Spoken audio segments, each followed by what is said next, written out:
Hello student, you are the most welcome in the JE classes BTech. My name is Govind Saini और आप सब लोग मेरे साथ पढ़ रहे हैं हीट एंड मास ट्रांसफर, जिसमें कि आज हम स्टार्ट करने जा रहे हैं अपने यूनिट नंबर सेकंड को, और जिसका नाम है यहाँ पे फिंस। और ये जो सब्जेक्ट है वो हमारे BTech fifth semester mechanical engineering वाले स्टूडेंट्स के लिए हमारा ये सब्जेक्ट है, ठीक है। जिसमें आज हम स्टार्ट करेंगे यूनिट नंबर सेकंड के बारे में, और यूनिट नंबर सेकंड में डिस्कस करने वाले अपने फिंस। और बात करें स्टूडेंट कि इसका जो हीट एंड मास ट्रांसफर का यूनिट नंबर फर्स्ट था, वो मैंने आपके सिलेबस के अकॉर्डिंग मैंने हर एक टॉपिक्स को यहाँ पे कंप्लीट करा दिया है। ये सभी क्लासेस आपको हमारे एप्लीकेशन जेई क्लासेस मेरिट पर मिल जाएंगी, और साथ ही साथ आपको YouTube channel JE classes BTech पर भी आपको मिल जाएगा, ठीक है स्टूडेंट। तो यूनिट नंबर फर्स्ट के जो भी टॉपिक्स थे वो मैंने आपको कंप्लीट करा दिए हैं, और आज हम स्टार्ट करेंगे यूनिट नंबर सेकंड के बारे में, जिसका नाम है फिंस। फिंस के बारे में आप लोगों ने पढ़ा होगा फिंस क्या होती हैं, ठीक है। फिंस आपने देखा होगा मछली, तो मछली की जो हमारे पंख होती हैं वो एक तरीके से फिंस की तरह ही हमारा वर्क करती हैं, ठीक है। वो क्या करती है, पानी को पीछे तरफ फ्लो कराने का काम करती है। एक तरीके से क्या करता है, अगर मछली जो होती है पानी में अगर फ्लो कर रही है, किसके हेल्प से करती है, अपने पंखों की सहायता से करती है, ठीक है। तो पंखों की सहायता से वो क्या करती है, पानी को फ्लो कराने का काम करती है। तो उसी तरीके से यहाँ पे बात करेंगे कि हीट एंड मास ट्रांसफर में हमारा जो फिंस होता है वो बेसिकली क्या करता है, हीट को ट्रांसफर करने का काम करता है। किसको, हीट को ट्रांसफर करने का काम करता है। अगर अभी हमने पीछे की क्लास में डिस्कस किया था कि heat will be transfer from solid to solid, that is the conduction method, ठीक है। कंडक्शन मेथड्स के रिगार्डिंग हीट का ट्रांसफॉर्मेशन होता है, कन्वेक्शन मेथड्स के रिगार्डिंग हीट का ट्रांसफॉर्मेशन होता है, साथ ही साथ रेडिएशन मेथड्स के रिगार्डिंग भी हीट का ट्रांसफर हमको देखने को मिल पाता है। लेकिन अगर क्या करें, किस तरीके से अपनी हीट का ट्रांसफर हम कर सकते हैं, ठीक है। नॉर्मली अगर आप लोगों ने देखा होगा कि मान लीजिए हमारे पास कोई एक बॉडी है और वो मेटल की बॉडी है, हमको वहां पे मैक्सिमम हीट ट्रांसफर हमको वहां पर करना है, मतलब ज्यादा हमको हीट ट्रांसफर करना है। तो उसके लिए क्या किया जाता है, वहां पे फिंस का यूज किया जाता है। फिंस क्या होता है, एक मटेरियल, मतलब किसी मेटल की, हमारा स्ट्रैंड एक मेटल होता है, ठीक है। जिसमें हम क्या करते हैं, ये एरिया पे डिपेंड करता है, ये एरिया पे डिपेंड करता है। और यहाँ पे जो हीट का ट्रांसफर होता है बाय वन डायमेंशनली हमारा हीट का ट्रांसफर होता है, ठीक है। तो फिंस की रिगार्डिंग बात कर सकते हैं कि फिंस आर एक्सटेंडेड सरफेस। ये क्या करता है, हमारे सरफेस को एक्सटेंड करने का काम करता है, ठीक है। तो आप लोगों ने देखा होगा, मान लीजिए मेरे पास कोई भी एक साफ्ट है, ठीक है। अब एक साफ्ट हमारी गर्म हो गई है, अब मैंने एक दूसरा साफ्ट लिया उसके बराबर में रख दिया, तो वहां पे क्या होगा, उसका सरफेस बढ़ गया, मतलब उसका एरिया बढ़ गया, सरफेस बढ़ गया। तो हीट क्या करेगी, फर्स्ट वाली साफ्ट से दूसरी वाली साफ्ट में ट्रांसफर हो जाएगी, ठीक है। तो वहां पे क्या हो रहा है, हीट का ट्रांसफर हो रहा है। और इसी तरीके से बात कर सकते हैं, फिन क्या होता है, एक हमारा सरफेस को एक्सटेंड करने का हमारा एक मेटेरियल होता है, सब्सटेंस होता है, ठीक है। तो fins are extended surface used to increase the rate of heat transfer, ठीक है, जो हमारा इंक्रीज करता है हीट को ट्रांसफर करने के लिए, ठीक है, हीट को ट्रांसफर करने के लिए। एक बॉडी गर्म है तो उसके बराबर में दूसरी ठंडी बॉडी रख दूंगा तो वो भी बॉडी गर्म हो जाएगी, तीसरी बॉडी ठंडी रखूंगा तो तीसरी बॉडी गर्म हो जाएगी। तो किस तरीके से हीट का हम क्या कर रहे हैं, मैक्सिमम हीट ट्रांसफर यहां पर किया जा रहा है। तो फिन्स के बारे में यहां पे पढ़ने वाले, ठीक है। चलिए, तो सबसे पहले बात करेंगे यहां पे फिन्स के बारे में। फिन्स क्या होता है, ठीक है। तो जिसमें कि मैंने आपको बताया फिन्स, फिन्स क्या करता है, एक्सटेंड करता है किसको, सरफेस को। तो fins are extended surface. Fins क्या करता है, एक्सटेंड करता है सरफेस को, use to increase the rate of heat transfer, use to increase the rate of heat transfer, the rate of heat transfer from a solid surface to the surrounding, from a solid surface to the surrounding, ठीक है। जो heat का transfer करता है एक solid surface से surrounding की side में, ठीक है। फ्लूड यूजली एयर और लिक्विड, यहां पे जो फ्लूड होता है बेसिकली हमारा एयर और लिक्विड्स के रिगार्डिंग हमारा हीट का फ्लो होता है, ठीक है। Surface to the surrounding by increasing the effective surface area,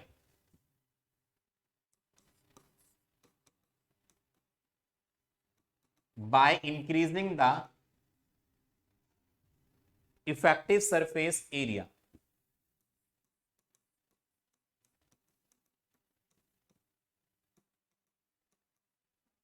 effective surface area of it. ठीक है, तो fins are extended surface, fins basically बात करेंगे, fins are extended surface used to increase the rate of heat transfer from a solid surface to the surrounding by increasing the effective surface area of it. ठीक है, अगर हम इसका क्या करेंगे, ज्यादा एरिया को फैलाएंगे, ज्यादा एरिया को एक्सटेंड करेंगे, तो हमारी हीट का जो ट्रांसफर होगा वो भी हमको ज्यादा देखने को मिल पाएगा। ठीक है भाई, आप लोगों ने देखा होगा हीट का ट्रांसफर तो बाय सरफेस टू सरफेस ही होगा। ठीक है, अगर मान लीजिए हमारे पास कोई एक बड़ा बर्तन है, उस बड़े बर्तन में मैंने चाय गिर दी, 1 कप चाय गिर दी, मान लीजिए 5 किलो का हमारे पास कोई भी एक भगोना है। ठीक है, उसमें मैंने 1 कप चाय गिर दी, तो क्या होगा, 1 सेकंड भी नहीं लगेगा उसको ठंडा होने में, ठंडा हो जाएगा वो। ठीक है, या फिर मैंने क्या करा, 1 कप लिया, एक छोटा सा गिलास लिया और 1 कप का चाय मैंने उसमें डाल दिया, तो उसको ठंडा होने में काफी टाइम लगेगा। क्यों? क्योंकि इसका सरफेस कम है, लेकिन 5 किलो का भगोना है तो उसका सरफेस ज्यादा है, तो वहां पे क्या होगा, हीट का ट्रांसफर पूरे में होगा, तो उसके कारण हमारी चाय ठंडी हो सकती है। तो ये सरफेस मैटर करता है। ठीक है, और फिन्स क्या होता है, फिन्स एक एडिशनल मैटर होता है, एडिशनल मैटर होता है जो हमारे सरफेस को इंक्रीज करने का काम करता है, जिसके कारण हमारा हीट का जो ट्रांसफर होता है वो हमारा बढ़ जाता है। ठीक है, बस ये आपको ये याद रखना है। ठीक है, फिन्स के मतलब फिन्स के बारे में, इसके बारे में आपको यहाँ पर याद रखना है। तो these are extended surface used for increasing the heat transfer rate from the surface whenever the available surface is found inadequate to transfer the required quantity of the heat with the available temperature drop and convective heat transfer coefficient। ठीक है, heat transfer through fin is because of conduction and convection। अगर बात करें यहाँ पे student, जो heat का जो ट्रांसफर होता है फिन्स के रिगार्डिंग, वो किस किस के कारण होता है, कंडक्शन और कन्वेक्शन के कारण होता है। ठीक है, तो बात करेंगे heat transfer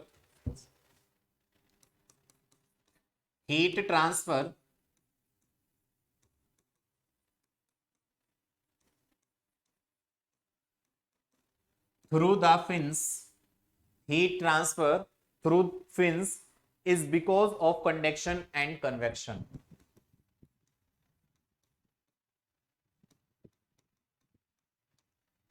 conduction and convection,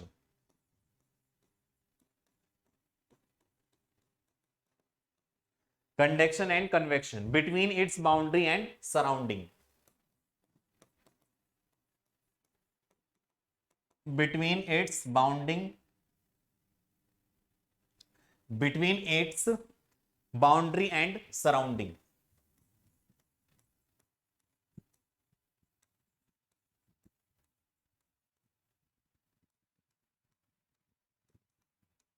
boundary and surrounding. ठीक है, तो ये क्या होगा, हमारे यहाँ पर फिन्स होगा, जिसके बारे में यहाँ पर डिस्कस कर सकते हैं। इसी के साथ बात करेंगे application of the fins, fins का बेसिकली कहां कहां पर यूज किया जाता है।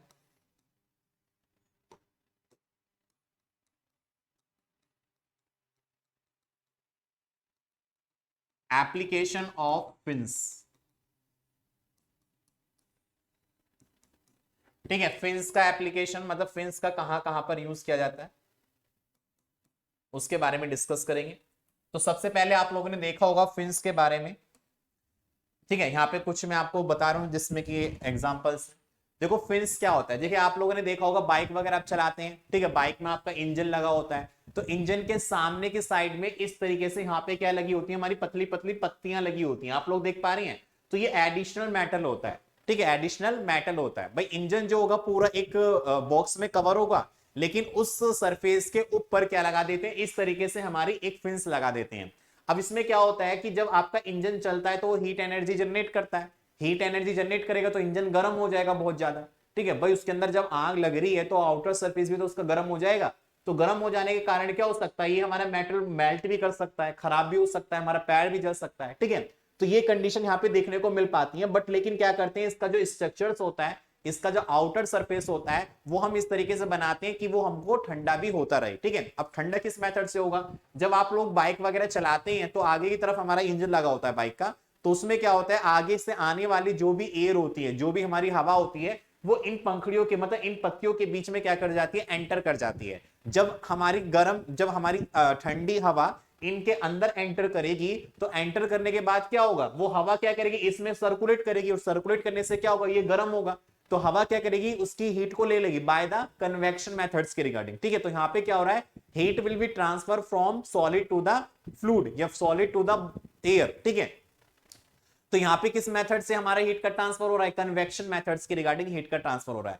तो हवा के द्वारा इंजन को ठंडा किया जाता है, किसके द्वारा, हवा के द्वारा इंजन को ठंडा किया जाता है in the two wheeler bikes में, ठीक है। जैसे कि आप लोग देख रहे हैं टू व्हीलर व्हीकल जो भी हमारे होते हैं, तो वहां पे इस टाइप से हवा के द्वारा उसको ठंडा किया जाता है, ठीक है। तो ये हमारी क्या लगी हुई है, फिन्स लगी हुई है, ठीक है। तो ये क्या स्टूडेंट हमारी फिन्स हैं जो आप लोग यहां पर देख पा रहे हैं,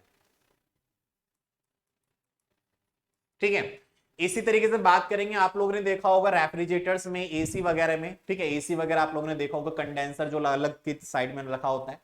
तो वहां पे क्या होता है, इस तरीके से हमारी कॉपर की वायर्स हैं, इसके आउटसाइड सरफेस पर हमारी जाली लगी होती है, इस तरीके से क्या लगी होती है, जाली लगी होती है, मेटल्स लगा होता है, ठीक है। तो ये भी एडिशनल मेटल है। तो आप लोगों ने देखा होगा एसी में, मतलब एसी में हवा को ठंडा करने के लिए बाहर की तरफ जो कंडेंसर रखा होता है जिसमें पंखा चलता है, ठीक है। पंखा क्या करता है, पंखा क्या करता है, इसके अंदर जो कंडेंसर लगा होता है उसमें हवा को उसको ठंडा करता है, मतलब हवा के द्वारा उसको ठंडा किया जाता है, ठीक है। तो हवा जाती है और वो क्या करती है, यहाँ पे उसको लेकर बाहर की तरफ फेंकने का काम करता है, ठीक है। तो वहां पे भी हमारा क्या होता है, फिन्स वगैरह हमारी लगी होती है। इसी तरीके से बात कर सकते हैं, आप लोगों ने देखा होगा ट्रांसफॉर्मर। तो ट्रांसफॉर्मर एक तरीके से हमारी क्या है, मशीन है, ठीक है। तो मशीन आप लोगों ने देखा होगा गर्मियों के समय में बहुत ज्यादा हमारी जब गर्मी पड़ती है तो ट्रांसफॉर्मर को तो खुले स्थान में रखते हैं, किसी घर के अंदर कमरे में बढ़ा के तो नहीं रखते हैं, मतलब खुले स्थान में इसको रखा जाता है। तो जब धूप पड़ती है तो कहने का मतलब क्या, ये भी मेटल का बना होता है तो ये भी गर्म हो जाता है। और जब कोई चीज बहुत ज्यादा गर्म हो जाती है, खराब होने के चांसेस हमारे ज्यादा हो सकते हैं, फूकने के चांसेस हमारे ज्यादा हो सकते हैं। आपने देखा होगा जब आपका कोई पंखा कंटिन्यूअसली चल रहा होता है और जब उसको टच करते हो तो बहुत ज्यादा गर्म आपको देखने को मिल पाता है। आप अपने घर में टेलीविजन या एलसीडी वगैरह देखते हैं, अगर वो पूरे दिन चल रही है उसके बाद उसको टच करके देखोगे तो वो भी गर्म आपको महसूस होगी। क्यों? क्योंकि वो रनिंग कंडीशन में चले। कोई भी काम अगर रनिंग कंडीशन में चल रहा है तो वहां पे क्या होता है, हीट हमारी जनरेट हो जाती है। आप अगर दौड़ भी लगा रहे हैं तो दौड़ लगाने के कारण क्या होगा, आपके अंदर की जो हीट एनर्जी बाहर की तरफ निकलेगी पसीने के द्वारा, या फिर आपकी बॉडी काफी ज्यादा गर्म आपको महसूस होगी, ठीक है। तो कहने मतलब क्या है, जब कोई भी बॉडी हमारी रनिंग कंडीशन में होती है, मतलब चलने की कंडीशन में होती है, अपना काम कर रही होती है, तो वहां पे हीट एनर्जी जनरेट होती है। इसी तरीके से जब ट्रांसफॉर्मर आप अपना क्या करता है, इलेक्ट्रिसिटी को यहाँ पे वोल्टेज को कंट्रोल करने का काम करता है बेसिकली। तो यहाँ पे क्या होता है, तो वोल्टेज को कंट्रोल कर रहा है एक तरीके से मशीन है हमारा, इसमें इलेक्ट्रिसिटी हमारा फ्लो करता है। इलेक्ट्रिसिटी फ्लो करेगा तो हमारे क्या होंगे, इलेक्ट्रॉन्स फ्लो करेंगे। जब इलेक्ट्रॉन्स फ्लो करेंगे तो वो क्या हो सकता है, गर्म हो सकता है। वायर है, तार के अंदर इलेक्ट्रॉन फ्लो करते हैं तो तार भी हमारा गर्म हो जाता है। अगर कोई तार, अगर मोस्टली अगर आप लोगों ने देखा होगा तार काफी टाइम से उसमें बिजली फ्लो कर रहा है, उसको टच करके भी देखोगे तो काफी ज्यादा गर्म आपको महसूस होगा, ठीक है। एक तो ऊपर से गर्मी पड़ रही है, दूसरा वहां पे स्टूडेंट ये हमारा गर्म है रनिंग कंडीशन में, तो इसका टेम्परेचर बहुत ज्यादा हाई हो जाता है। तो यहाँ पे इसकी हीट को डिफ्लेक्ट करने के लिए, हीट को ट्रांसफर करने के लिए आप लोग देख पा रहे हैं ये वाला पार्ट्स, ये जितने भी पार्ट्स आप लोग देख पा रहे हैं साइड में, ये सब हमारे क्या है, फिन्स लगे हुए हैं। ये क्या लगे हुए हैं, फिन्स लगे हुए हैं। और इन्हीं की सहायता से क्या किया जाता है, हीट को ट्रांसफर करने का काम किया जाता है, ठीक है। हीट को ट्रांसफर करने का काम किया जाता है। तो हवा जो होती है वो इसके अंदर जाती है, और इसके अंदर जाने के मतलब एडिशनल पार्ट है ये। केवल जो ट्रांसफर होता है वो ट्रांसफर ये है, आप लोग जो देख पा रहे हैं केवल ये बॉक्स जो है वो हमारा केवल ट्रांसफॉर्म है। जो भी इसके हमारे इक्विपमेंट है वो सब इसके अंदर रखे हुए हैं, ठीक है। बट हमने क्या किया, इस ट्रांसफर की जो आउटर सरफेस है वहां पे हमने एडिशनल मेटल को ऐड कर दिया है। यहाँ पे हमने इस मेटल को ऐड करके हीट को ट्रांसफर करने का काम करेंगे। तो ये क्या होती है, हमारी फिन्स होती है, जिसके कारण क्या कर सकते हैं, हीट को ट्रांसफर कर सकते हैं मोस्टली, ठीक है। इसी के साथ बात कर सकते हैं, आपने देखा होगा गाड़ियों में रेडिएटर लगा होता है आगे की साइड में, ठीक है। जब आपने देखा होगा गाड़ी वगैरह चलाते हैं तो गाड़ी के सामने, इंजन के जस्ट सामने क्या लगा होता है, रेडिएटर लगा होता है। वो रेडिएटर क्या करता है, इंजन को ठंडा करने का काम करता है। वहां पे भी क्या रखा होता है, वहां पे पानी के द्वारा उसमें इंजन को ठंडा किया जाता है। लेकिन जब पानी इस रेडिएटर में यहां से एंटर करता है, इंजन से निकलकर जो पानी आता है वो रेडिएटर में यहां से एंटर करता है, और एंटर करने के बाद जब पानी इसमें क्या करता है, अपने कॉपर की जो कॉइल्स होती है उसमें फ्लो करने का काम करता है। तो वहां पे किस तरीके से उसको हम ठंडा किया जाता है, एक तो पीछे से लगा होता है यहाँ पे पंखा। पंखा क्या करता है, हवा फेंकने का काम करता है। हवा के द्वारा आप लोग यहाँ पर देख पा रहे हैं इसकी बॉडी पे जाली लगी हुई है। क्या लगी हुई है, जाली टाइप्स की हमारा लगा हुआ है। और ये जो जाली टाइप्स का लगा हुआ है यही हमारी क्या होती है, फिन्स का कार्य करती है। ये क्या करती है, फिन्स का कार्य करती है। मतलब जो यहाँ पे इसके अंदर जो कॉपर की हमारी वायर है, ट्यूब है, जिसके अंदर हमारा पानी फ्लो कर रहा है, उसका टेम्परेचर काफी ज्यादा हाई है, तो उससे हमारी जो ये जाली है उससे टच हो जाती है, जिसके कारण हमारा हीट का ट्रांसफर होता है, ठीक है। तो due to the heat transfer यहाँ पे बात कर सकते हैं, ये भी हमारा फिन्स की तरह कार्य करता है। आप लोगों ने घर में देखा होगा, आपके घर में रेफ्रिजरेटर लगा होता है, फ्रीज लगा होता है। फ्रिज के पीछे काली जाली लगी होती है, काली जाली लगी होती है, मतलब एक आप लोग देख पा रहे हैं इस टाइप की जाली लगी होती है। अब ये जो जाली लगी हुई है इसका कोई काम नहीं है, मतलब इसमें कोई इलेक्ट्रिसिटी फ्लो नहीं कर रही, कुछ फ्लो नहीं कर रहा है, ठीक है। बस इसमें क्या होता है, आप लोगों ने देखा होगा, इसमें जो हमारा ये काली काली आपने वायर्स देखी है, मतलब इसमें हमारा क्या होता है, एक ट्यूब्स आती है कॉपर की जिसमें कि हमारा रेफ्रिजरेंट फ्लो करता है, और इसमें जो पतली पतली पतली पतली जाली लगी हुई है यही हमारा क्या करता है, फिंस का काम करता है। तो ठीक है, ये क्या करता है, फिंस का काम करता है। तो इसी से टच होती है हमारी कॉपर की ट्यूब जिसके अंदर हमारा हॉट रेफ्रिजरेंट फ्लो करता है, और वही हॉट रेफ्रिजरेंट क्या करता है, अपनी हीट को इस मेटल को, मतलब ये छोटी छोटी पत्तियां लगी हुई हैं, ठीक है, इनको क्या करता है, ट्रांसफर करता है, मतलब मेटल को ही ट्रांसफर कर देता है, जिसके कारण हमारा रेफ्रिजरेंट ठंडा हो जाता है और ये हमारी गर्म हो जाती है, और इसको हवा के द्वारा ठंडा किया जाता है। क्योंकि आप लोगों ने देखा होगा जब आपके घर में कोई भी रेफ्रिजरेटर लगा होता है तो वहां पे लिखा होता है अपने रेफ्रिजरेटर को थोड़ा सा दीवार से हटकर रखना चाहिए, ताकि वहां पे एयर का सर्कुलेशन हमारा बना रहे और हमारी हीट का ट्रांसफर अच्छे से होता रहे, ठीक है। तो इस तरीके से इसको यहां पर देखा जा सकता है।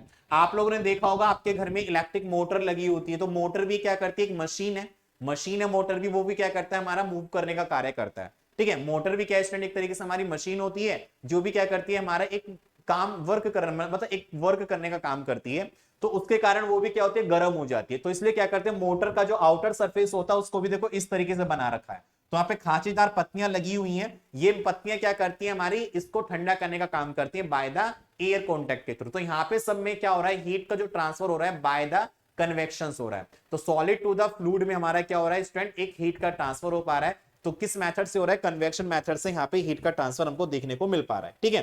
तो ये हमारे क्या है, डिफरेंट डिफरेंट टाइप्स की हमारी एप्लीकेशन है, तो इनको एक बार में यहां पे लिख सकता हूं, ठीक है। एप्लीकेशन ऑफ द फिंस, क्या क्या एप्लीकेशन होने वाली है। तो सबसे पहले बात कर सकते हैं इकोनोमाइजर में फॉर स्टीम पावर प्लांट, ठीक है। तो इसका यूज, इसका एप्लीकेशंस कहां कहां पर हमारी होती है, economiser,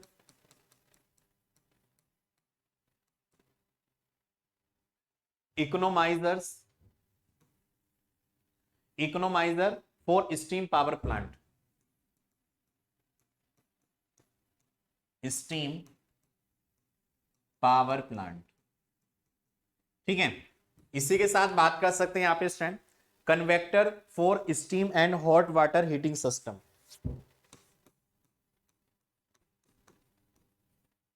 कन्वेक्टर्स for steam and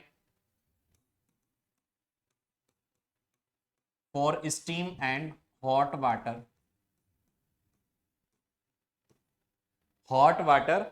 heating system,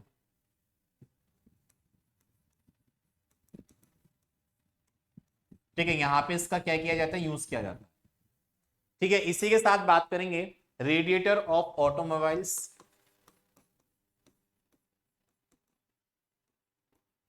radiators of automobiles,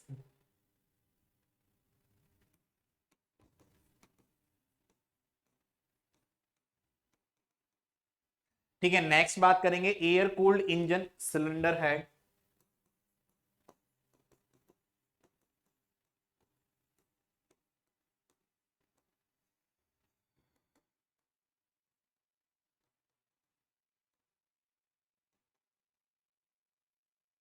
ठीक है। Air cooled engine cylinder heads में इसका यूज किया जाता है, ठीक है। Cooling coils and condenser coils,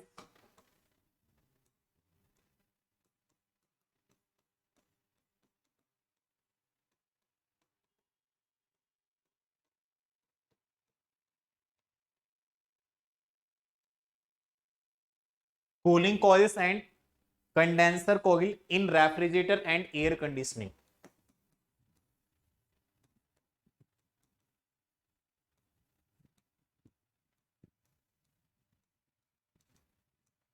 and air conditioning,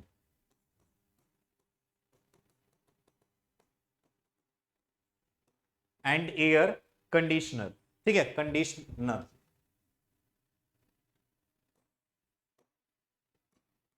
ठीक है। इसी के साथ बात कर सकते हैं स्मॉल कैपेसिटी कंप्रेसर्स में इसका यूज किया जाता है,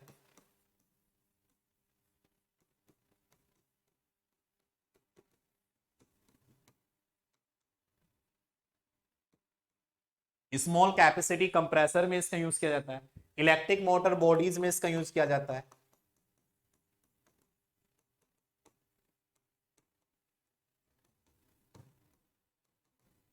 ठीक है, इलेक्ट्रिक मोटर बॉडीज में इसका यूज किया जाता है। साथ ही साथ बात करेंगे transformer and electronic equipments.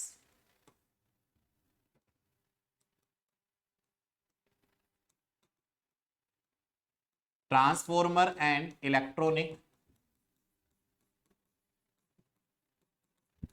Equipments. ठीक है, इन सभी में क्या करते हैं, अपने फिन्स का यूज किया जाता है। These are the different type of the application of the fins. ठीक है, ये हमारी फिन्स की क्या एप्लीकेशन है जो आपको यहाँ पे ध्यान रखनी है। पेपर में पूछ सकता है what is the application of the fins. ठीक है, क्लियर है इतना। चलिए, ये सारी चीजें मैंने आपको डिस्क्राइब करके बता दी है, जिसमें की बात कर सकते हैं इकोनोमाइजर में, मतलब जो हमारा स्टीम पावर प्लांट होता है वहां पे, बर्नर में मतलब फर्नेस में क्या होता है, वहां पे बॉयलर लगा होता है, बॉयलर में अपने पानी को गर्म करते हैं, वहां पे वो स्टीम में कन्वर्ट हो जाता है, फिर उस स्टीम के द्वारा टरबाइन की ब्लेड को गिराया जाता है। या फिर बात कर सकते हैं वहां पे स्टूडेंट, जो फर्नेस में हीट हमारी निकलती है, वो हीट क्या करती है, बॉयलर्स में पानी को गर्म करती है, साथ ही साथ फिर गर्म करने के बाद वही जो हीट, मतलब जो हीट होती है, ठीक है, जिसको यहाँ पे बात कर सकते हैं फ्लू हीट के बारे में उसको जाना जा सकता है, और वही हीट के द्वारा हवा को भी गर्म किया जाता है, फिर दोबारा दूसरा पानी को भी गर्म किया जाता है, तो वहां पे भी इसका यूज किया जाता है। ठीक है, convectors for steam and hot water heating systems में इसका यूज किया जाता है। रेडिएटर बता दिया मैंने, एयर कूल्ड हवा को ठंडा करने, मतलब air cooled engine, cylinder head जो हमारे इंजन होते हैं, जो कैसे होते हैं, एयर कूल्ड इंजन होते हैं, जो हवा के द्वारा ठंडे किए जाते हैं, वहां पे इसका यूज किया जाता है। Cooling coil and condenser coil in refrigerator और एयर कंडीशनर में इसका यूज किया जाता है। स्मॉल कैपेसिटी कंप्रेसर, जो कंप्रेसर छोटे स्मॉल कैपेसिटी के होते हैं, वहां पे इसका यूज किया जाता है। इलेक्ट्रिक मोटर बॉडीज में किया जाता है, ट्रांसफॉर्मर में इसका यूज किया जाता है। ठीक है, these are the different type of the application. चलिए, इसी के साथ बात करेंगे next, assumptions of the fins. ठीक है, तो यहाँ पे क्या बात करेंगे, अजम्पशंस के बारे में देखेंगे।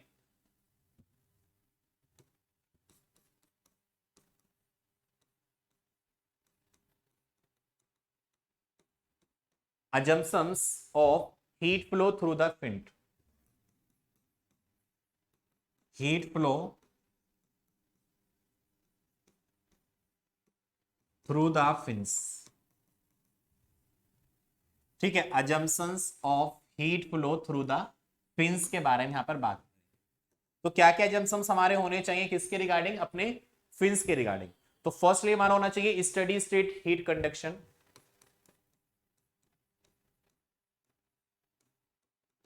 Steady state heat conduction. ठीक है, स्टेडी स्टेट हीट कंडक्शन का मतलब क्या है कि जो यहाँ पे अगर फिन्स के रिगार्डिंग अपना हीट का जो ट्रांसफर कर पा रहे हैं, वहां पे एट ए कांस्टेंट टाइम पर हमारा टेम्परेचर कैसा होना चाहिए, कॉन्स्टेंटली होना चाहिए। मतलब कहने का मतलब क्या है कि बेसिकली जो हीट का ट्रांसफर हो रहा है वो एक कांस्टेंट टेम्परेचर की रिगार्डिंग हो रहा है, ये नहीं कभी ज्यादा हीट का ट्रांसफर हो रहा है, कभी कम हो रहा है। तो जो मेटल्स होगा वो मेटल होमोजीनियस होगा, मतलब ये नहीं कि मेटल को अलग अलग मेटल का बना के रख रखा है, एक फिन हमारी अलग मेटल की, दूसरी अलग मेटल की है।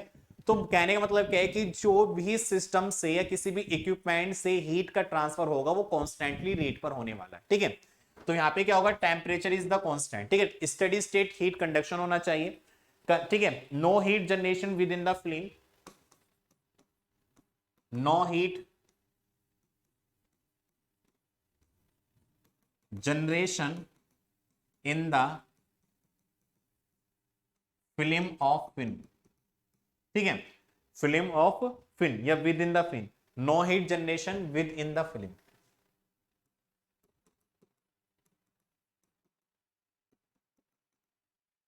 कहने मतलब क्या है कि हमारी जो फिन्स होती हैं वो केवल हीट ट्रांसफर करने के लिए यूज किया जाता है।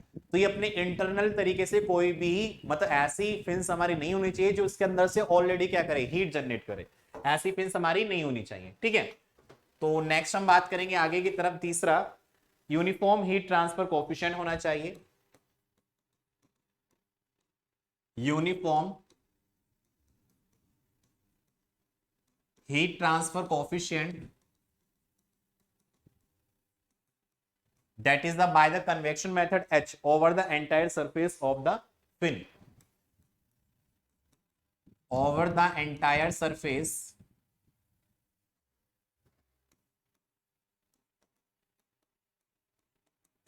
of the fin। ठीक है, हीट ट्रांसफर जो होगा वो कैसा होना चाहिए, हमारा कॉन्स्टेंटली होना चाहिए, यूनिफॉर्म होना चाहिए, मैं एक तरीके से। ठीक है, homogeneous and isotropic fin material,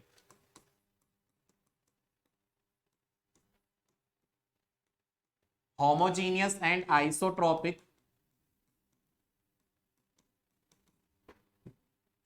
fin material. Fin का जो मटेरियल होना चाहिए कैसा होना चाहिए, हमारा होमोजीनियस होना चाहिए, आइसोट्रोपिक होना चाहिए, ठीक है। इसी के साथ बात करेंगे नेग्लिजिबल कॉन्टैक्ट थर्मल रेजिस्टेंस होना चाहिए।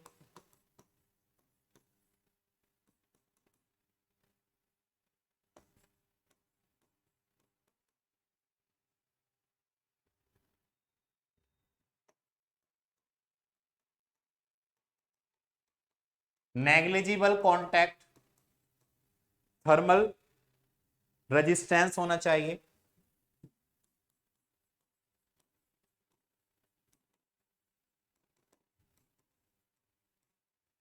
ठीक है, negligible contact thermal resistance. Heat conduction one dimensional.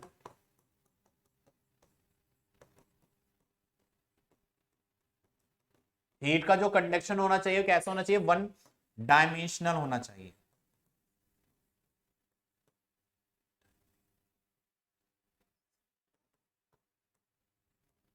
ठीक है, वन डायमेंशनल होना चाहिए। नेग्लिजिबल रेडिएशंस होना चाहिए।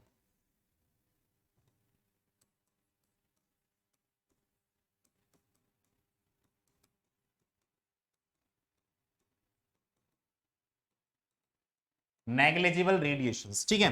तो these are the different type of the assumptions of the fins. ये फिन्स के लिए क्या है, हमारे अजम्पशंस हैं जिसके रिगार्डिंग आप इसको पढ़ना है, ठीक है। चलिए, तो ये बेसिकली मैंने जो टॉपिक्स थे वो मैंने यहाँ पे आपको बताया कि क्या क्या इसका एप्लीकेशन है, क्या क्या एजम्पशंस है, फिन्स क्या होते हैं, इन सभी के बारे में आपको पढ़ना है।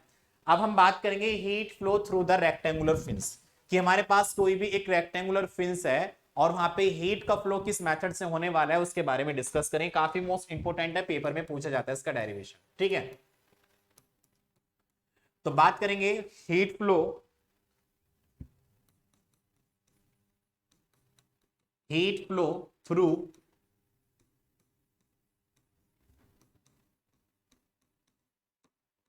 Rectangular fins.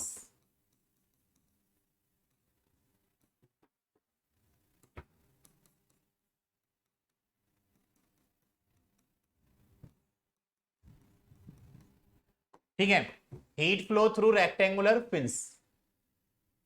हमारे पास क्या एक रेक्टेंगुलर फिन है और वहां पे हीट का ट्रांसफर किस तरीके से होने वाला है उसके बारे में क्या करेंगे, डिस्कस करेंगे। तो पहले मैं यहाँ पे एक डायग्राम बना लेता हूं।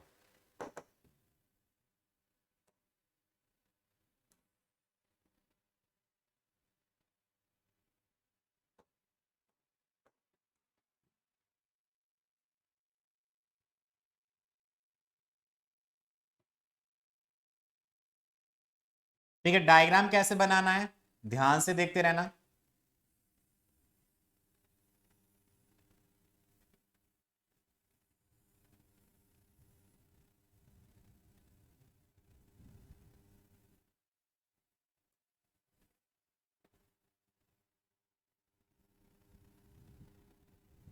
ठीक है, इसके बाद एक लाइन इस तरीके से खींचनी है, एक लाइन इस तरीके से खींचनी। ठीक है, दोनों को मिला देना। ठीक है, फिर एक लाइन इस तरीके से खींचनी है, इसको इससे मिला देना।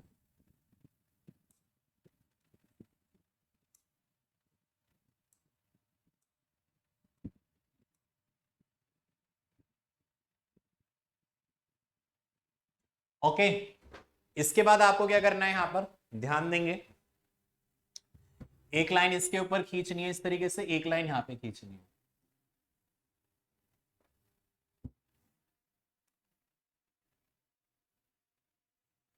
ठीक है, इसके बाद एक लाइन इस तरीके से यहां पे खींचनी है, एक लाइन यहां पे इस तरीके से खींचनी।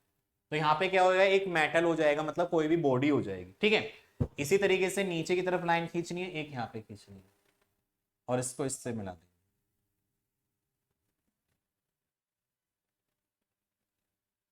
ठीक है, और इसको थोड़ा सा इस तरीके से।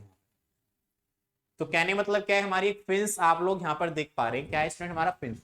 तो ये कोई भी दीवार है, कोई भी बॉडी है, नॉर्मली जो भी होगा हम इसको यहाँ पे कंसिडर नहीं कर पा रहे हैं। ठीक है, या इसको इस तरीके से यहाँ पे कर लेंगे, बंद कर लेंगे। तो ये जो आप लोग देख पा रहे हैं इस तरीके से इरेगुलर लाइन जो है वो हमको इंडिकेट करती है कि इसका डिस्टेंस, इसका थिकनेस हमको कंसिडर नहीं है। ठीक, कितना भी हो सकता है। तो यहाँ पर देखेंगे, यहाँ पे कोई भी हमारे क्या स्टूडेंट एक फिन है, जैसे कि आप लोग देख पा रहे हैं रेक्टेंगुलर फिन।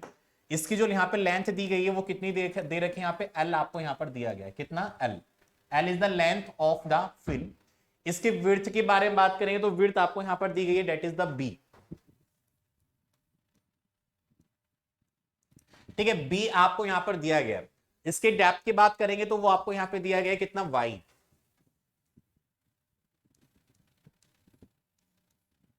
ठीक है।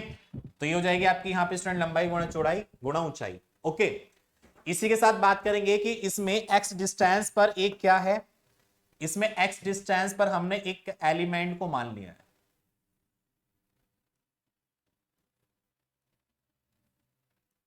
ठीक है। एक्स डिस्टेंस पर हमने क्या माना है, यहां पे एक एलिमेंट को माना है,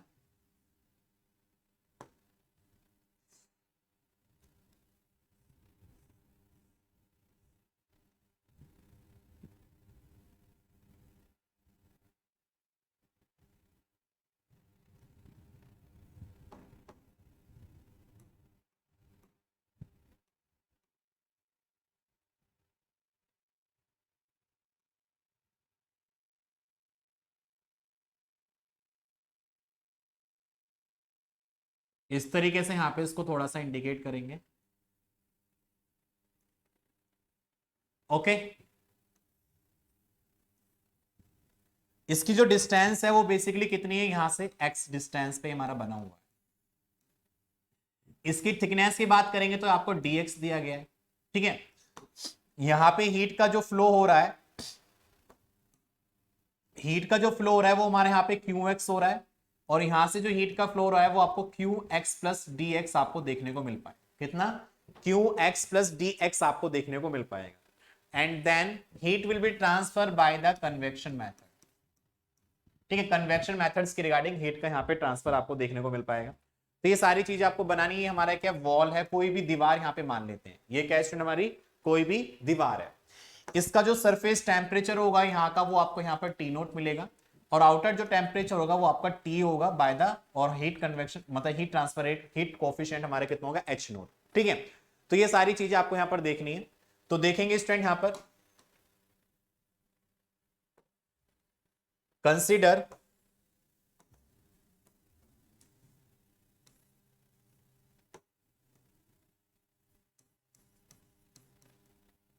या इसको यहां पे थोड़ा सा साइड में बना दें,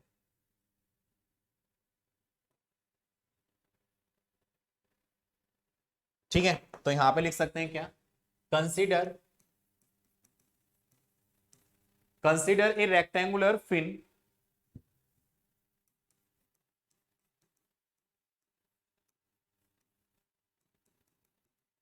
consider a rectangular fin protruding protruding का मतलब एक्सटेंडिंग, जो क्या कर रहा है, एक्सटेंड कर रहा है इसके सरफेस को, ठीक है। Protruding from A wall surface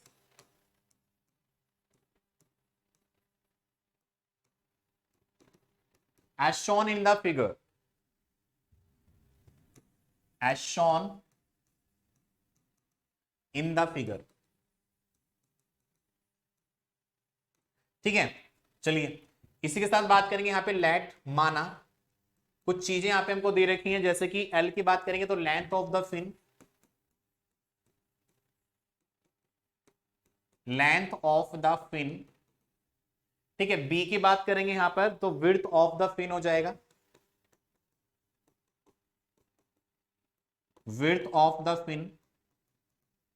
Y की बात करेंगे तो वाई क्या होगा, डेप्थ ऑफ द फिन या थिकनेस ऑफ द फिन हो जाएगी,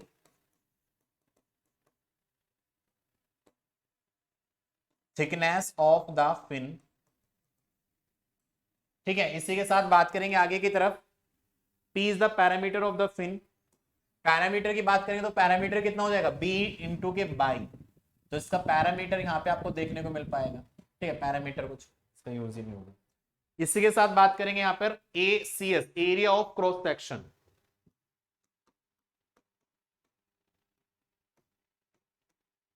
area of cross section, area of cross section तो कितना हो जाएगा, B इंटू के बाई, ये B है ये हमारा y हो जाएगा। तो कहने मतलब क्या है, एरिया कितना हो जाएगा, B इंटू के y आपको देखने को मिल पाएगा, ठीक है, इसी के साथ बात करेंगे टी नॉट। टी नॉट क्या है? Temperature of the ambient.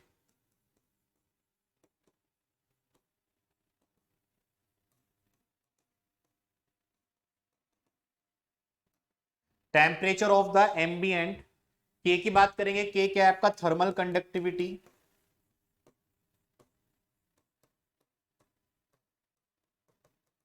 Thermal conductivity.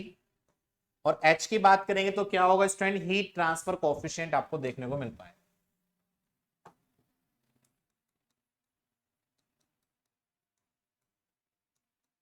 Heat transfer coefficient. ठीक है, तो सारी वैल्यू मैंने यहां पे लिख दी है, क्या क्या वैल्यू आपको यहां पर चाहिए। ठीक है, इसी के साथ बात करेंगे यहां पर आगे की तरफ। ठीक है, जिसमें देखेंगे इतना सारा वैल्यू आपको मिल गया, क्या क्या वैल्यू यहां पर दिया गया है।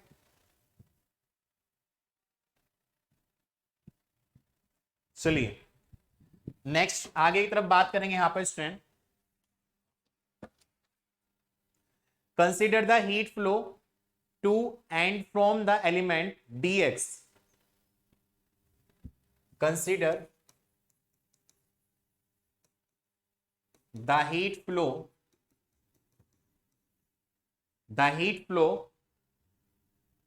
from wall to element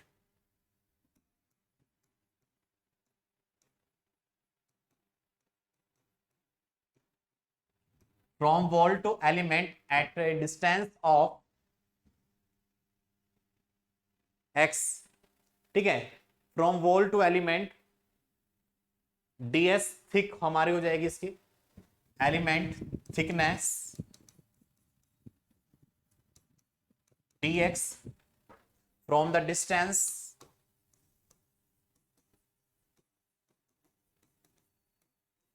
x। ठीक है, कहने मतलब क्या है, यहां पे जो हमारी दीवार है, वॉल है, यहां से हीट का ट्रांसफर हो रहा है कहां पर? इस वाले dx तक। मतलब यहां से यहां तक इसकी डिस्टेंस कितनी है? x है, और इसका जो एलिमेंट है उसका थिकनेस आपको कितना दे रखा है? dx दे रखा है। तो यहाँ पे हीट का जो ट्रांसफर हो रहा है वो कितना हो रहा है? qx आपको देखने को मिल पा रहा है। कितना? qx आपको देखने को मिल पा रहा है। तो बात करेंगे यहाँ पे स्टूडेंट आगे की तरफ। ठीक है, तो heat conducted into the element at plane x।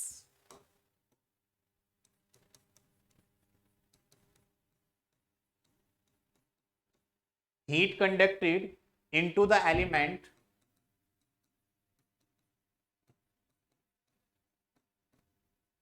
heat conducted into the element at plane x। तो कितना हीट यहां पे देखने को मिल पाएगा? तो Q X equals to minus के ए सी एस सरफेस टेम्परेचर। टेम्परेचर की बात करें तो टी नॉट माइनस के टी वन हो जाएगा, या टी ए इसको यहां पर लिख सकते हैं। ठीक है, तो वो तो एक तो माइनस के ए सी एस कितना हो जाएगा? D T upon D x. यही होता है ना हीट कंडक्शन, हीट। ठीक है, हीट कंडक्शन की बात करेंगे तो हमारा ये इस तरीके से होगा। ठीक है, अब इसी के साथ बात करेंगे heat conducted out of the element. अब क्या होगा? Heat conducted out of the element.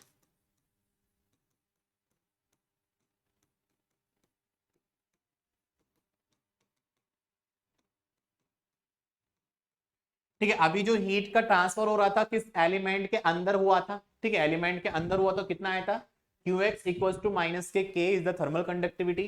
ठीक है, ACS is the area of the element, और dt upon dx, dt is the temperature, difference temperature, dx is the difference distance. ठीक है, अब heat conducted out of the element, मतलब अब जो heat का ट्रांसफर हो रहा है वो कहां से हो रहा है? एलिमेंट से बाहर की तरफ हो रहा है। ठीक है, out of the element at plane x plus d x. तो यहां पे आपको कितना मिल जाएगा? That is the q x plus d x equals to कितना हो जाएगा स्टूडेंट हमारा? थर्मल कंडक्टिविटी माइनस के a d T upon D x, x plus के डी एक्स कितना हो जाएगा? एक्स प्लस के डी एक्स, और इसको इक्वेशन नंबर मान लेंगे, इसको फर्स्ट, इसको इक्वेशन नंबर मानेंगे सेकंड। इतना क्लियर है? चलिए इसी के साथ बात करेंगे हीट। अब यहां पे क्या करेगा? हीट का जो ट्रांसफर होगा वो एयर के थ्रू बाहर की तरफ होगा, तो हीट कन्वेक्टिव कन्वेक्टिव होगा, ठीक है। तो heat convicted out of the element, sorry, heat convected out of the element, out of the element between the plane x and, between the plane x and x plus dx, between the plane x and x plus dx। तो यहां पे heat का transfer होगा कितना, heat convective equals to कितना होता है, h a C s, cross sectional area हो जाएगा। तो क्रॉस सेक्शनल एरिया हमारा कितना मिल जाएगा, पी इंटू के डीएक्स। पी क्या होगा, parameter of the surface, parameter, ठीक है, पैरामीटर ऑफ द सरफेस, और ये हो जाएगा टी माइनस के टी ए, ठीक है, टी माइनस के टी ए आपको यहां पर देखने को मिल पाएगा। ओके, इसी के साथ बात करेंगे now applying the energy balance on the element.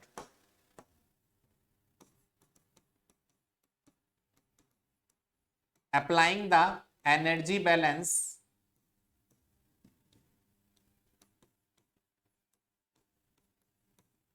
on the element, ठीक है, energy balance on the element, कितना हीट आया और कितना हीट यहां से हमारा ट्रांसफर कर पा रहा है, ठीक है। तो बेसिकली बात करेंगे, जो हीट थी वो हमारी कितनी थी, क्यू एक्स थी, जो कन्वर्ट हो गई हमारी किसमें, Q x plus d x में, और किसमें, क्यू कन्वेक्शन में, ठीक है। दो में हमारे क्या होगा, हीट का ट्रांसफर हमको देखने को मिल पाया। तो यहां पे इनकी वैल्यू को पुटअप करेंगे तो क्यू एक्स का हमारा कितना आया था, माइनस के ए C S D T upon D X into K X equals to minus के ए C S D T upon D X plus के डी एक्स प्लस के D X plus K H P into K D X T minus के T A, ठीक है। तीनों equations, मतलब एक question number 3 मान लेना। तो तीनों इक्वेशंस के रिगार्डिंग हमने यहाँ पे अपनी वैल्यू को पुटअप कर दिया है, ठीक है। इसके बाद क्या करेंगे यहाँ पे स्टूडेंट, एक आप लोगों ने पढ़ा होगा टेलर इक्वेशंस के बारे में, किसके बारे में, टेलर इक्वेशन के बारे में। अब वो टेलर इक्वेशन क्या होती है उसके बारे में बात करेंगे। तो मेकिंग ए टेलर एक्सप्रेशन, ये आप लोग देख पा रहे हैं, x plus d X plus, मतलब इस तरीके से आगे तरफ बढ़ता चला जाएगा। तो यहाँ पे क्या डिस्क्राइब कर रहा है, making a Taylor's expansion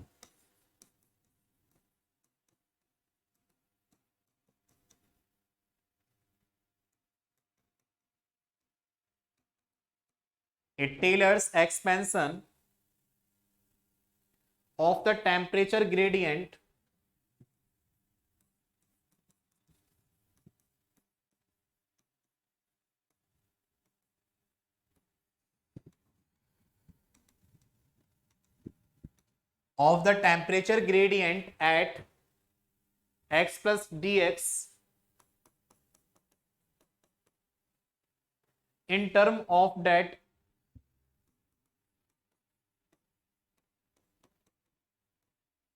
at x। अब ये क्या होता है स्टूडेंट, हमारे टेलर्स एक्सपेंशन क्या होता है, जिसमें की बात करेंगे यहां पर। तो ये क्या होगा, D T upon D X plus के D x equals to D T upon D X plus के D upon D X D T upon D X plus के D X into K D X plus के D X into, sorry, X plus के D X into K D X plus के D square upon D X square,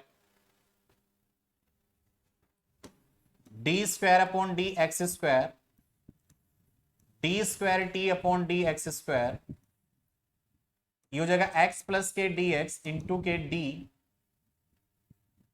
ठीक है। यहां पे कितना हो जाएगा, एक्स प्लस के मतलब D T upon D x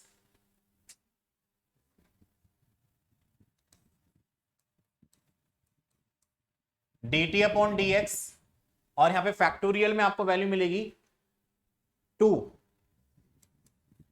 dx का स्क्वायर अपॉन 2 फैक्टोरियल।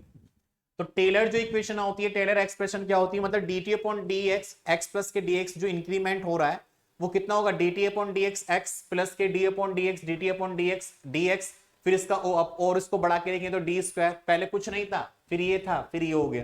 ठीक है, तो इस तरीके से इसको आगे तरफ बढ़ाते चले जाएंगे। तो अब क्या करेंगे कि यहाँ पे जो ये वाली इक्वेशन निकल कर आई है, मतलब यहाँ पे इसका जो वैल्यू आपको मिला है dt upon dx x plus dx का, इसकी वैल्यू कहां पे रखेंगे, यहाँ पे पुटअप करेंगे। कहां पे पुटअप करेंगे, यहाँ पे पुटअप करेंगे, और इसको इक्वेशन नंबर मान लेंगे यहाँ पर फोर्थ, इसको इक्वेशन नंबर मान लेंगे यहाँ पर फोर्थ इक्वेशन मान लेंगे। तो नाउ इक्वेशन नंबर फोर्थ के बारे में बात करेंगे। Now equation fourth, equation fourth आपको क्या मिलेगी, माइनस के ए एस सी एस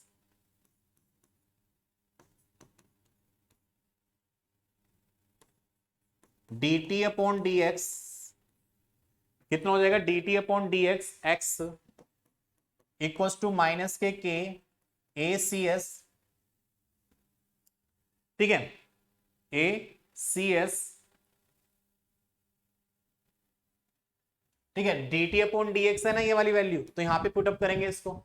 तो पहले तो मैंने ये वाली वैल्यू रख लिया वहां पर, माइनस के ए सी एस रखेंगे और इसकी जगह पूरी वैल्यू हमारा ये लिखा जाएगा।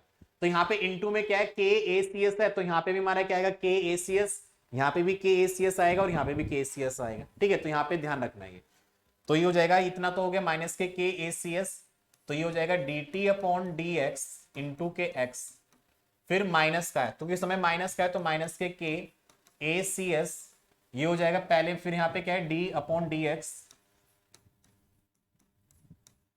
D T upon D X, ठीक है, X into K D X, minus के ए C S D upon D X,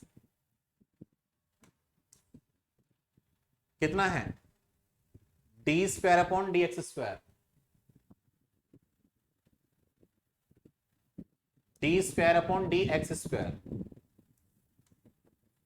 D T upon D X, D X का स्क्वायर, और ये हो जाएगा 2 का factorial.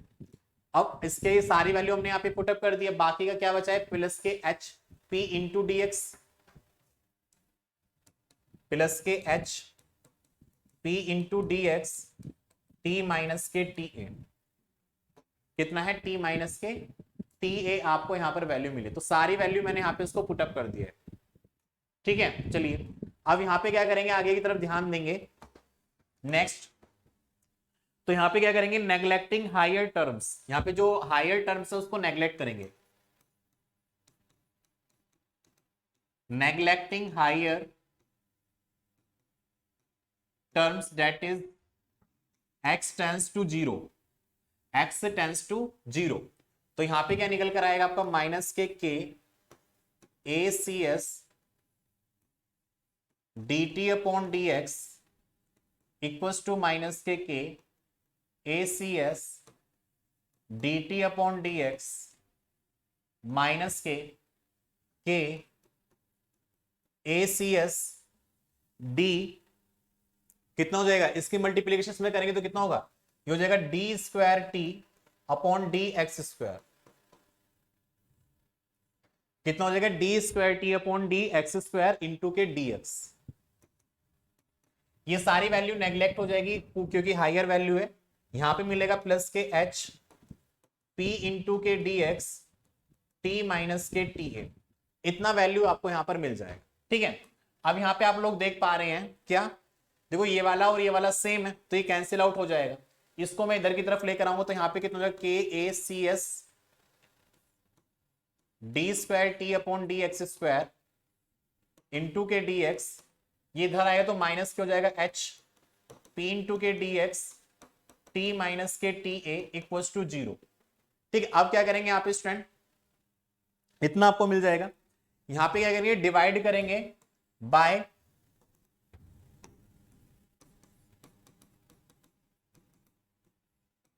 Dividing by A C S and D X.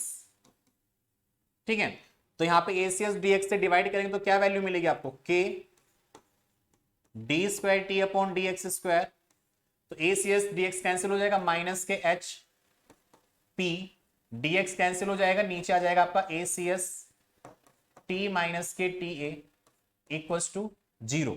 ये इक्वेशन आपको यहां पर देखने को मिल पाएगी। ठीक है, अब इसी के साथ बात करेंगे यहां पर।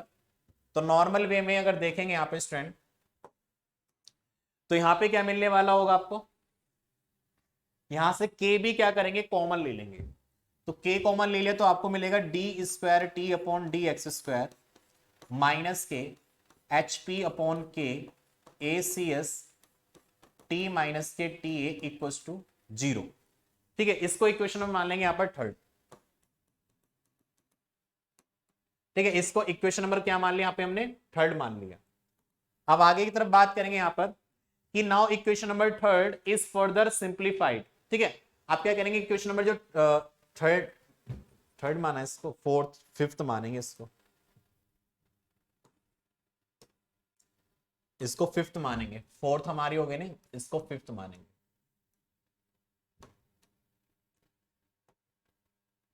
अब आगे की तरफ बात करेंगे यहां पे student, now equation number fifth is further simplified. Now equation number fifth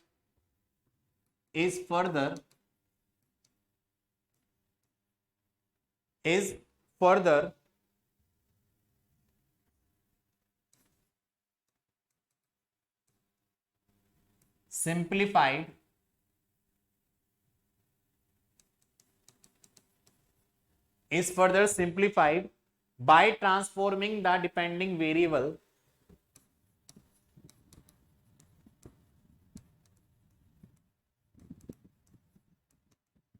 by transforming the depending variable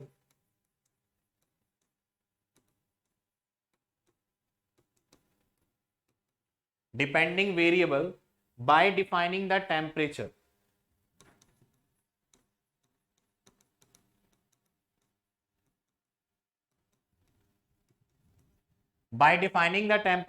axis theta। ठीक है, तो यहां पे बात कर सकते हैं कि यहां पे टेम्परेचर का जो वेरिएबल देखने को मिल पाएगा, अगर बात करेंगे यहां पे थीटा एक्स के बारे में, तो ये हो जाएगा टी एक्स माइनस के टी ए। कितना हो जाएगा, टी एक्स माइनस के T a as the ambient temperature t a is constant. ठीक है, एम्बियंट टेम्परेचर क्या होता है, कॉन्स्टेंटली होता है। तो as the ambient temperature is constant, ambient temperature क्या है स्टूडेंट, हमारा कॉन्स्टेंटली है। तो उस कंडीशन में देखेंगे यहां पर, तो डी थीटा, ठीक है, D theta upon D X, ये हो जाएगा d T upon D X. ठीक है, तो D theta upon D x बराबर कितना हो जाएगा, d T upon D x. अगर इसका स्क्वायर करेंगे, D square theta upon D X square, तो ये हो जाएगा D square T upon D X square. कितना हो जाएगा, D square T upon D X square. इसी के साथ बात करेंगे 10, तब यहां पे हमको क्या देखने को मिल पाएगा, तो D square T upon D X square की जगह क्या रखेंगे, D square theta upon D X square. तो यहां पे कहां पे इक्वेशन निकल कर आई थी, equation number fifth. Equation number fifth की बात करेंगे, तो इक्वेशन नंबर फिफ्थ आप लोग यहां पर देख पा रहे हैं, D square T upon D X square की जगह क्या रखेंगे, D square theta upon D X square. ठीक है, साथ ही साथ टी माइनस टी क्या हो जाएगा, आपका थीटा हो जाएगा, और H p upon k a S, इसको यहाँ पे एम लिखा जाता है। क्या लिखा जाता है, एम लिखा जाता है। तो यहाँ पे हमारी जो एक इक्वेशन निकल कर आएगी, जो यहाँ पे मैं आपको बताऊंगा। ठीक है, तो यहाँ पे इक्वेशन हमारी क्या निकल कर आएगी, D square theta upon D X square, ठीक है, D square theta upon D X square minus के M square theta equals to 0। ये इक्वेशन आपको यहां पर निकल कर आएगी। क्या निकल कर आएगा, ये वाला इक्वेशन यहां पे निकल कर आएगा, इसको मान लेंगे 6th। ठीक है, ये इक्वेशन आपकी कितनी हो जाएगी, 6th इक्वेशन निकल कर आएगी। ठीक है, वेयर एम की जो वैल्यू होगी वो क्या होगी, under root P upon k ए सी एस होगी। ठीक है, एम की वैल्यू कितनी होगी, under root h p upon hp upon k ए सी एस होगी। ठीक है, तो उसकी जगह हमारा ये वाला इक्वेशन निकल कर आएगा। तो यहां पे कह सकते हैं, now equation number fifth and sixth, now equation fifth and sixth ये रिप्रेजेंट करेंगे आपको student, represented A journal form of energy equation, represent a journal form of energy equation, journal form of energy equation for one dimensional heat dissipations, for one dimensional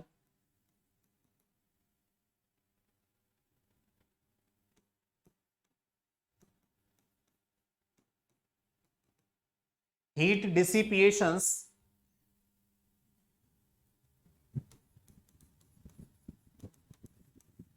from solid surface या from an extended surface fin, from an extended surface fin। तो equation number fifth और sixth के regarding हमको यहाँ पे क्या represent कर रहा है, general form of energy equation हमको मिल पा रही है for one dimensionally heat dissipation from an extended surface fin आपको यहाँ पर देखने को मिल पा रहा है। ठीक है, तो ये वाली जो इक्वेशन निकल कर आई है ये हमारे एक तरीके से क्या है, हीट जनरेशन इक्वेशन है। ठीक है, इसी के साथ बात करेंगे आगे की तरफ, देन द जनरल सॉल्यूशन। ठीक है, नेक्स्ट हम बात करेंगे then the general solution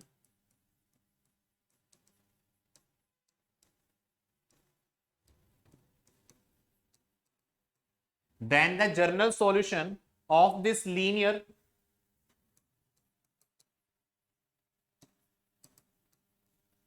and homogeneous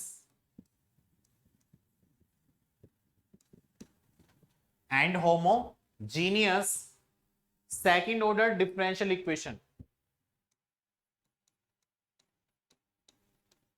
second order differential equation।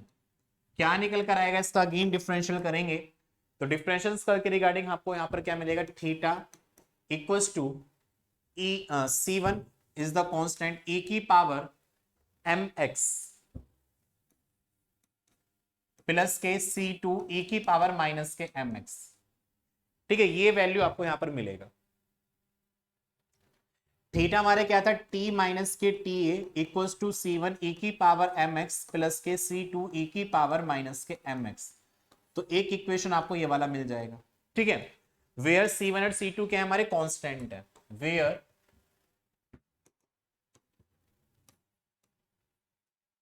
C1 and C2 is constant. ठीक है, C1 और C2 क्या है स्टूडेंट, यहां पे आपको कांस्टेंट वैल्यू आपको देखने को मिल पाएगी। These are to be determined bye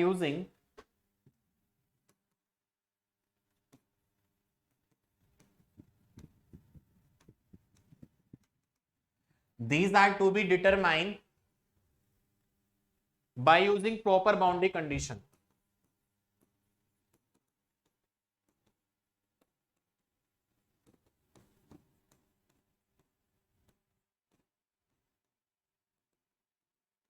ठीक है, C1 और C2 की वैल्यू को हम फाइंड आउट कर सकते हैं by using the proper boundary conditions.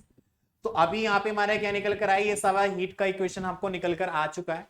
लेकिन यहाँ पे बात करेंगे आगे, इसमें हमारे केसेस आते हैं जिसमें कि बात करेंगे कि फिन क्या है, हमारा टैपर्स है। ठीक है, या फिर बात कर सकते हैं यहाँ पे फिन्स की रिगार्डिंग। तो अलग अलग यहाँ पे कहेंगे मेथड्स होंगे, केसेस होंगे। तो वो सभी केसेस हम कल की क्लासेस में डिस्कस करेंगे।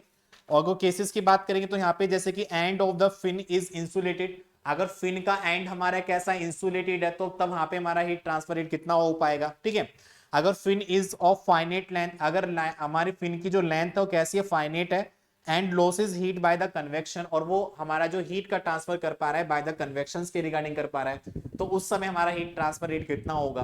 तो डिफरेंट डिफरेंट टाइप के हमारे केसेस हैं, इन सभी केसेस के बारे में कल की क्लास में डिस्कस करेंगे। ठीक है, तो अभी के लिए आपने यहाँ पे डिस्कस कर लिया है अब किसके regarding, heat transfer by the fins के रिगार्डिंग, कि हमारा कोई भी एक रेक्टेंगुलर फिन है और उस रेक्टेंगुलर फिन में हीट का ट्रांसफर किस तरीके से यहाँ पर किया जाता है। ये आपका मेनली इक्वेशन आपको जो निकल कर आई थी। ठीक है, ये आपकी यहाँ पर मेनली इक्वेशन है। इस इक्वेशंस को आपको ध्यान रखना है, D square theta upon D X square minus के M square theta equals to 1। और एक इक्वेशन हमारी पीछे निकल कर आई थी, इक्वेशन नंबर 5। ठीक है, और एक इक्वेशन हमारी ये निकल कर रही है, इसका अगेन डिफरेंशिएशन करेंगे तो यहाँ पे t minus T A, C1 is the constant value, C2 is the also constant value, ठीक है, mx माइनस के mx, ठीक है। तो ये आपको यहाँ पर वैल्यू को इस तरीके से इसको ड्राइव करना है। चलिए, तो स्टूडेंट आज की क्लास को मैं यहीं पर एंड करता हूं, मिलते हैं स्टूडेंट नेक्स्ट क्लास में जिसमें हम डिस्कस करेंगे आगे के टॉपिक्स के बारे में। तो आज की क्लास को यहीं पर एंड करते हैं। Thank you, all the best.